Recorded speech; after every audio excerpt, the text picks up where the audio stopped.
Bonjour tout le monde, allez on se retrouve ce matin pour les énergies de ce week-end, donc du 21 au 24 juillet. Alors pour vous donner les énergies générales, j'ai pris l'oracle des métamorphes et pour tout ce qui est sentimental, un petit nouveau, c'est l'oracle, eh bien je ne sais plus, attendez je vais chercher le titre exact. L'oracle de mon crush.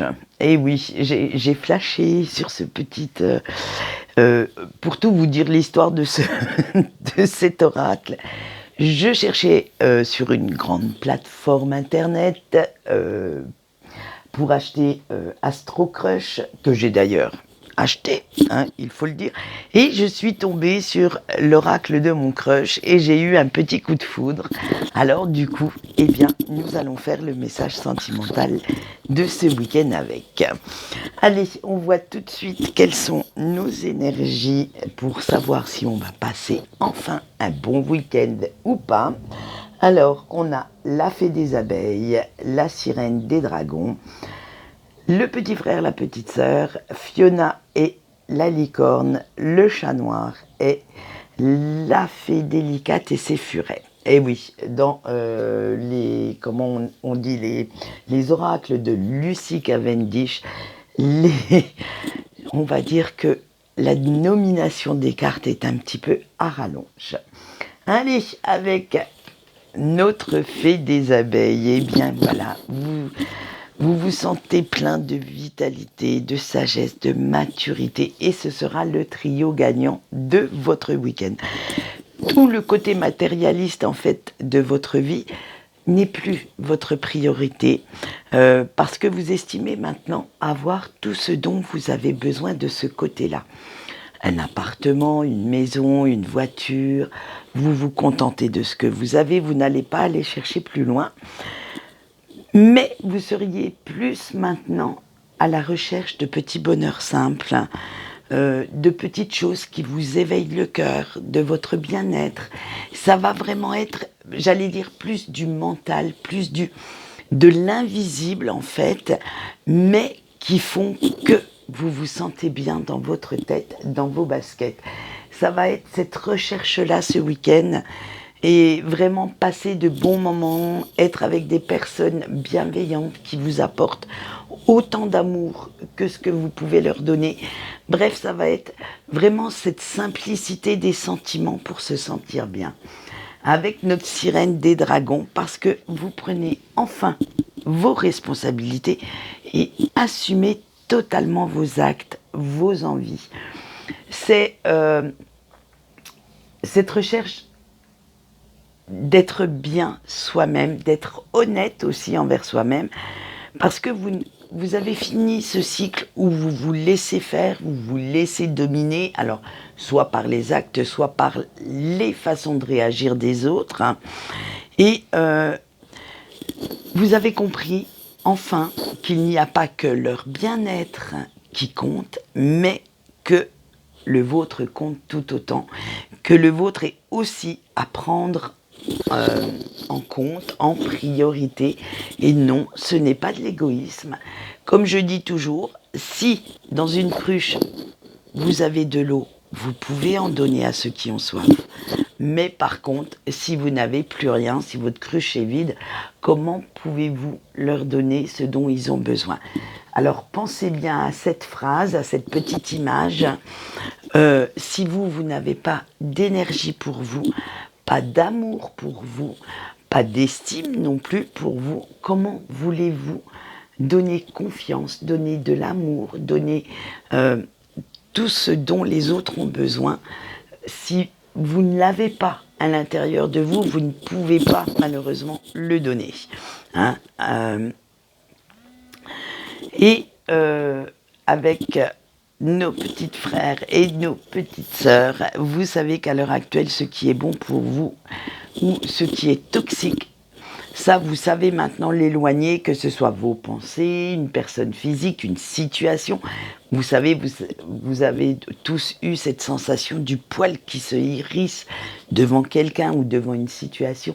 Et ça veut dire que c'est toxique. Le petit signal d'alarme dans votre tête, également, vous dit que cette chose ou cette personne n'est pas pour vous.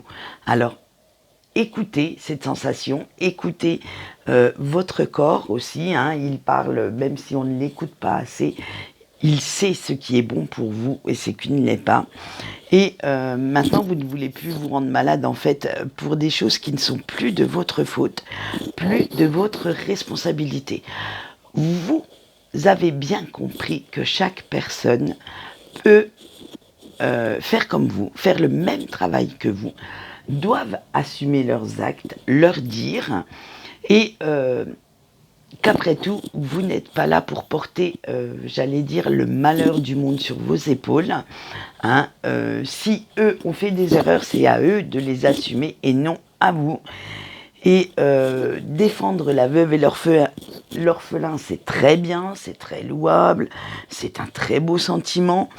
Mais il faut quand même être honnête, ça vous bouffe quand même la vie, ça vous bouffe pas mal d'énergie. Et maintenant, vous préférez tourner toute cette énergie vers vous, vers des projets qui vous tiennent à cœur, qui vous font avancer sur votre propre chemin. Et oui, une vidéo où je ne bafouille pas, ce n'est pas une bonne vidéo chez moi. Il est temps maintenant de penser à vous.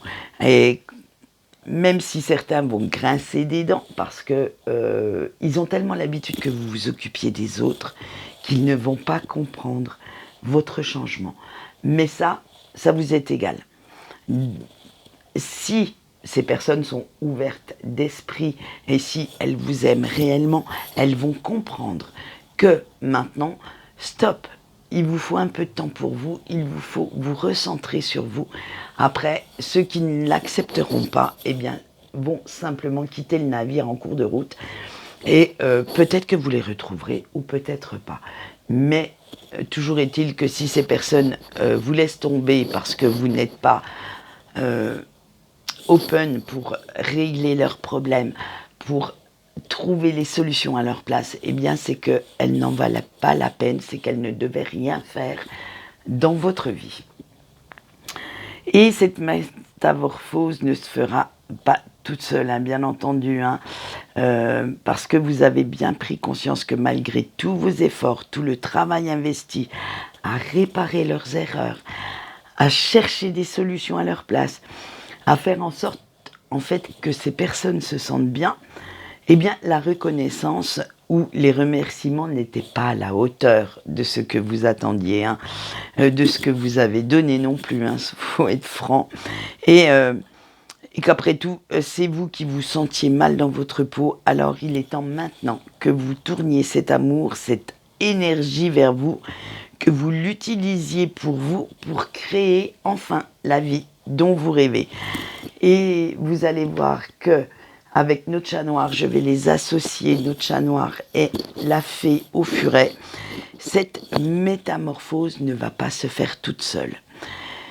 Vous aurez même parfois l'impression d'être incompris ou incomprise, d'être, on va dire par certains, pris ou prise pour un monstre d'égoïsme. Et ça va même vous faire du mal, ça va vous blesser, ça va vous faire peur. Et vous aurez certainement, suite à leurs paroles, envie de rentrer de nouveau dans votre petite zone de confort, dans votre coquille. Mais dans ces moments-là, pensez bien au chemin que vous avez déjà parcouru. Pensez bien aux obstacles que vous avez surmontés seul dans votre coin, parce que malheureusement, personne n'était là pour vous y aider. Et imaginez les résultats que vous souhaitez avoir. Imaginez le cadre de vie dont vous rêvez. Imaginez tout ce que cela a pu vous apporter de meilleur dans la vie et vous verrez que le jeu en vaut vraiment la chandelle et que si ces personnes, comme je vous ai dit tout à l'heure, décident de quitter votre vie, de vous tourner le dos, eh bien, laissez-les partir. C'est qu'elles ne valaient pas la peine de tous les efforts que vous avez faits. C'est qu'elles ne... En fait, elles ne vous comprennent pas. Et le sentiment dominant chez elles, c'est « fais-moi passer en premier et toi, eh bien fais comme tu veux. Eh bien là maintenant, non, il est hors de question que ça se passe comme ça. Vous devez vous faire passer en premier pour pouvoir donner aux autres. Allez, on va passer maintenant à notre sentimental et nous allons commencer par nos amis en couple. Vous avez le froid, l'engagement, l'acceptation, la prudence et le feu. Attention, ça va être assez chaud patate. Alors, malgré l'amour et la compréhension dont vous faites preuve en ce moment envers votre autre, il reste quand même certains petits trucs qui vous gênent et qui ne passent pas. Et oui, les conflits antérieurs ressortent un petit peu et vous vous dites que ça commence quand même à bien faire, que vous avez beau mettre les points sur les i, de temps en temps, votre autre n'est quand même pas un modèle de, comment on va dire, de qualité, n'est quand même pas parfait, et le climat n'est pas complètement assaini entre vous. Il reste quand même ce petit truc qui fait que, eh bien, le volcan n'est pas si loin d'exploser. Alors, en fait, c'est comme si cette personne, la personne qui partage votre vie, mettez quand même votre confiance, votre patience et votre confiance aussi à bout. Et parce que dès que vous croyez que toutes les situations conflictuelles en fait sont résolues, sont réglées, que vous allez pouvoir reprendre une relation sereine, tranquillou dans votre coin, eh bien hop, un nouveau conflit entame votre bonne humeur. Et en ce moment, vous avez l'impression de marcher sur des œufs, de ne plus trop savoir sur quel pied danser et car rien ne pourrait venir enflammer cette situation. Alors pour que cela n'arrive pas, vous faites profil bas en faisant attention à ce que vous dites, à ce que vous faites.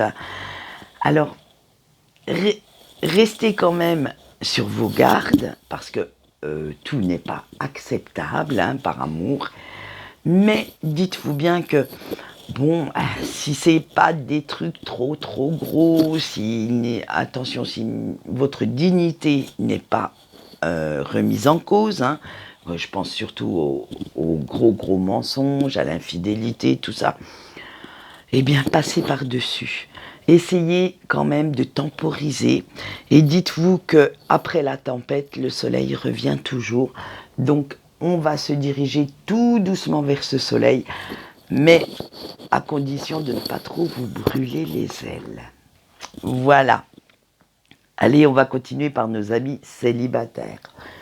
L'éclair, la clé, la séduction, la répétition et le temps. Eh bien allez, hop, on prend les mêmes et on recommence. Chers célibataires, vos vieux démons sont de retour et vous font même régresser. C'est vraiment cette peur de l'engagement, cette indécision, c'est toute cette cogitation mentale. Est-ce que je dois me mettre en couple? Est-ce que je dois rester célibataire? Bref, ça devient votre grande question existentielle de ces mois-ci, parce que vous ne savez toujours pas prendre votre décision. Vous ne savez toujours pas vers quel entre guillemets, clan vous dirigez. Soit vous restez célibataire, soit vous venez dans le clan des couples. Et vous vous dites quand même que les relations éphémères ont quand même quelques avantages, dont ceux de ne pas s'engager durablement et de ne faire aucune promesse de concrète. Parce que vous savez que pour l'instant, vous ne pourrez pas les tenir, ces promesses, que vous n'en avez certainement pas envie. C'est pas le fait de ne pas pouvoir, c'est que personnellement, vous n'en avez aucune envie. Vous n'avez pas envie de vous dire « je vais finir ma vie avec la même personne ». J'ai envie de trouver quelqu'un qui... alors, j'allais dire qui vous complète, oui et non, qui soit quelqu'un qui vous convienne, quelqu'un avec qui vous avez envie finalement de finir votre vie, et ça vous ne l'avez peut-être pas encore trouvé, mais il y a aussi cette zone d'ombre, la peur de l'engagement, qui fait que vous êtes peut-être simplement passé à côté, Et apparemment, il va vous falloir encore pas mal de temps pour faire encore du ménage dans vos pensées et pour savoir ce que vous souhaitez réellement. Si vous souhaitez trouver quelqu'un ou au contraire, eh bien, continuer pour l'instant votre vie sentimentale de patachon. Alors attention, c'est pas du tout péjoratif venant de ma part, c'est profiter de la vie avec ces fameuses relations éphémères, sans vous poser de questions, sans vous prendre la tête. Voilà, allez, on finit notre sentimental avec nos petits breaks. Vous avez la purge, l'enquête, l'alchimie, l'idylle et la confiance. Alors vous, chers petits breaks, vous allez profiter du silence radio de la personne de votre cœur pour faire un petit peu de tri dans vos pensées, dans vos sentiments vis-à-vis de lui ou d'elle. Et parce que c'est un petit peu beaucoup le beans dans votre tête, disons-le franchement, ce grand brouillard est bien épais et même votre cœur a du mal à savoir quelle direction prendre, a vraiment du mal à savoir si vous devez encore espérer ou au contraire laisser tomber. Mais malgré tout ce remue-ménage, malgré toutes ces réflexions, vous revenez à la même conclusion. Vous aimez inconditionnellement cette personne et dès que vous pensez à lui ou à elle, ça y est, votre cœur s'affole, bat la chamade, vous revoyez tous les bons moments que vous avez eus ensemble et limite comme si tous les mauvais n'ont jamais existé. Ce n'est pas que vous êtes dans le déni, c'est simplement que les bons moments ont pris le dessus à l'heure actuelle et vous vous dites que vous étiez quand même bien, que vous aimiez cette complicité, cette fusion entre vous deux et ça efface complètement toute la peine que vous avez ressentie, tous les pleurs que vous avez eus et en fait vous continuez à ressentir cet amour, ce lien entre vous deux et disons-le franchement, vous continuez aussi à espérer un retour de l'être aimé. Donc, nous verrons pour la semaine prochaine ce que ça donne. Si, en fait, ce sentiment d'espoir vous permet, j'allais dire, de garder la tête hors de l'eau, vous permet de vous sentir bien, eh bien, n'essayez pas de l'enlever, cet espoir, gardez-le bien et faites en sorte que celui-ci vous porte pour devenir une meilleure version de vous-même. Allez, on voit maintenant le message de votre ange gardien pour cette semaine et celui-ci sera donné sur 5 cartes. Donc, je vous laisse choisir. Et j'ai pris l'oracle du Phénix pour vous donner ces messages. Allez, on voit le choix 1, ce que vous dit votre ange gardien. Il vous dit, l'univers t'envoie des signes, ouvre ton esprit pour les comprendre. Le choix 2, donne-toi les moyens de réaliser tes rêves. Le choix 3, profite de chaque instant passé avec ceux que tu aimes. Le choix 4, donne-toi autant d'amour que tu donnes aux autres. Et le choix 5, même si chaque jour est une épreuve, dis-toi que tu es assez fort ou assez forte pour la traverser. Voilà donc de très beaux messages et je vous souhaite de passer un très bon week-end, d'être dans de très bonnes énergies et de profiter, comme disait le choix 3, de chaque instant auprès de ceux qui vous aiment et que vous aimez. Quant à moi, c'est tout pour aujourd'hui. Je vous retrouve lundi matin pour une nouvelle vidéo. Allez, au revoir.